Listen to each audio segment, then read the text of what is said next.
এবং খুনিদেরকে যার স্বাক্ষরে জেল থেকে বের করে খুনের সহযোগিতা করা হয়েছে, যার স্বাক্ষর ছাড়া এর দুটো কোনোটা কার্যকর হতো না, তাকে দেশ থেকে পালিয়ে যেতে বর্তমান সময় যারা সহযোগিতা করেছে তাদেরকে অবশ্যই বিচারে আওতায় আনতে হবে। গণহত্যার বিচার তো আরো বহু পরের কথা। আমরা তো লক্ষ্য করছি এই গণহত্যার যারা চূড়ান্ত মদতদাতা, যাদের নির্দেশনা, যাদের পরিকল্পনা, যাদের প্রত্যক্ষ পরোক্ষ মদদে এই কার্যক্রমগুলো পরিচালিত হয়েছে, সেই সমস্ত ব্যক্তি, সেই সমস্ত সংগঠন, সেই সমস্ত তৎকালীন সময় দায়িত্বপ্রাপ্ত লোকেরা এই কাজগুলোর সাথে সম্পৃক্ত থেকে এখন তারা পার পেয়ে যাচ্ছে।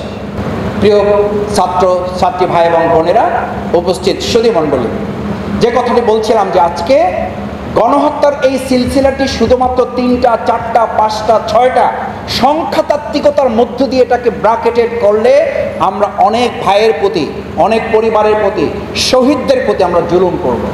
আপনি 2024 সালে, শুধু এই 24 সালে গণহত্যাকেই যদি গণহত্যা বলেন, তাহলে 2006 সালের 28 অক্টোবরকে আমরা কি বলবো?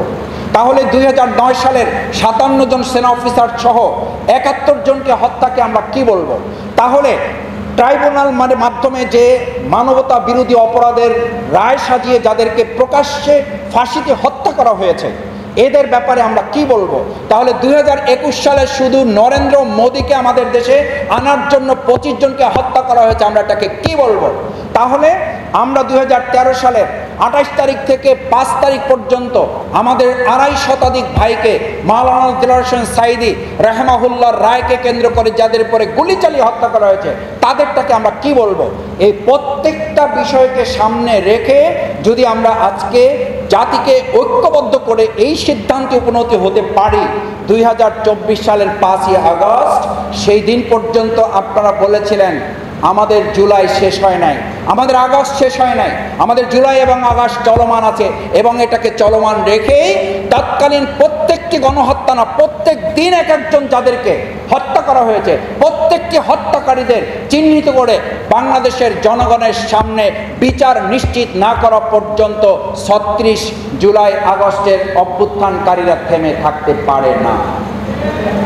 আমার সম্মানিত ভাই এবং বন্ধুগণ, আসুন 36 জুলাইয়ের 4টি পয়েন্ট আমি শুধুমাত্র আমাদের করণীয় নির্ধারণ করে আমার কথা শেষ করব। নাম্বার 1, আমাদের অবশ্যই নির্ধারণ করতে হবে ফ্যাসিস্ট যারা, তারা কখনোই আর বাংলাদেশে মাথা উঁচু করে দাঁড়াতে না পারে তার দোষর, এবং তাদেরকেও এখন যদি সহযোগিতা করে তাদেরকেও চিহ্নিত করে দেশ এবং জাতির শত্রু হিসাবে নির্ধারণ করে তাদের ব্যাপারেও আমাদেরকে প্রতিরোধ গড়ে তুলতে হবে, আইনের আওতায় তাদেরকে নিয়ে আসতে হবে। নাম্বার 2, এই গণহত্যা এবং প্রত্যেকটি শহীদ পরিবারের শহীদ সদস্য যারা, তাদের কাছে আমাদের দায়বদ্ধতা আছে তাদের বিচার নিশ্চিত করার জন্য। শুধু 2টা 3টা 4টা 5টা 6টা গণহত্যা বিচারের ইতিহাসে এগুলো আমরা তুলে ধরবো, কিন্তু প্রত্যেকটি হত্যার বিচারের জন্য আওয়ামী লীগ এবং তার দোসর যারা, তাদেরকে বিচারের আওতায় নিয়ে এসে তাদেরকে কার্যকর ভূমিকা পালনের জন্য আমাদের ঐক্যবদ্ধ ভূমিকা পালন করতে হবে। নাম্বার 3, আমাদের এই বর্তমান সময়ে আমরা লক্ষ্য করি পৃথিবীর যে সমস্ত দেশগুলোতে এরকম গণহত্যা পরিচালিত হয়েছে, সেই দেশের সেই সময় রাষ্ট্রপতি, সেখানকার সংবিধান, সেখানকার আদর্শ, সেখানকার তৎকালীন সময়ের প্রত্যেকটি বন্দোবস্তকে পরিবর্তন শুধু করা হয় নাই, সংযোজন বিয়োজন করা হয় নাই, প্রত্যেকটাকে বিলুপ্ত ঘটিয়ে নতুন আরেকটা পাটাতন তৈরি করা হয়েছে।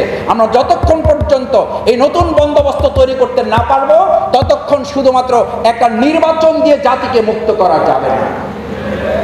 4 নম্বর সবশেষ, আসুন আমাদের এই 2013 সালের 5 এবং 6 মে আমি সেদিন লক্ষ্য করার সুযোগ পেয়েছি আমাদের যে সমস্ত ভাইগুলোকে হত্যা করা হয়েছে। তারপর প্রতিদিন টেলিভিশনে একটা টক শো হতো, সেই টক শোতে যারা অংশগ্রহণ করতো তাদের চোখ দিয়ে পানি বের হতো। আমি দেখতাম, এখনো আপনারা পাবেন কিছু কিছু টক শো, যে আমাদের পল্টনের গাছগুলো কেটে ফেলা হয়েছে। আমি খুব বিস্মিত হতাম, আমাদের কয়েকশত আলেমকে গুলি করে রক্তাক্ত অবস্থায় ফেলে দেওয়া হয়েছে, সেটি নিয়ে তারা কথা বলতো না। গাছ কেটে ফেলা হয়েছে, এটি নিয়ে তৎকালীন কিছু সুশীল সমাজের লোকেরা চোখের পানি ফেলতো। তার অর্থ হচ্ছে তারা মানবিক সমাজের পরিবর্তে একটা পাশবিক সমাজ তারা তৈরি করতে চেয়েছিলেন। গাছ কাটার জন্য তাদের চোখের পানি পড়ত। তাদের সেই সময় সেই ভয়ঙ্কর নেত্রী বলতো, এই সমস্ত আলেমরা গায়ে রক্ত মেখে রাস্তায় তারা পড়েছিল। কত ভয়ঙ্কর, বিভৎস এবং হায়নার চরিত্র হলে একজন মানুষ এই কথা বলতে পারে যে নিজ দায়িত্বে এবং নির্দেশ দিয়ে এই আলেমদেরকে, এই দেশপ্রেমিক মানুষগুলোকে হত্যা করেছে। সেই লোকটা যখন বলে এরা রক্তমাখা অবস্থায় রাস্তায় পড়েছিল নিজেদের দায়িত্ব নিয়ে। আসুন সেরকম আরেকটা নতুন ফেসিবাদের সমাজ থেকে আমাদেরকে বাঁচতে হলে ঐক্যবদ্ধভাবে এই প্রত্যেকটি বিচারের কার্যকর করার জন্য আমরা যেন ভূমিকা পালন করি, যেমন ভূমিকা পালন করেছেন আপনারা জুলাই, আগস্ট 71, 52, 21 এবং 24-এর জুলাই থেকে আগস্ট পর্যন্ত সেই ভূমিকা আগামী দিনেও আপনারা পালন করবেন, সেই প্রত্যাশা ব্যক্ত করে আমার কথা শেষ করছি।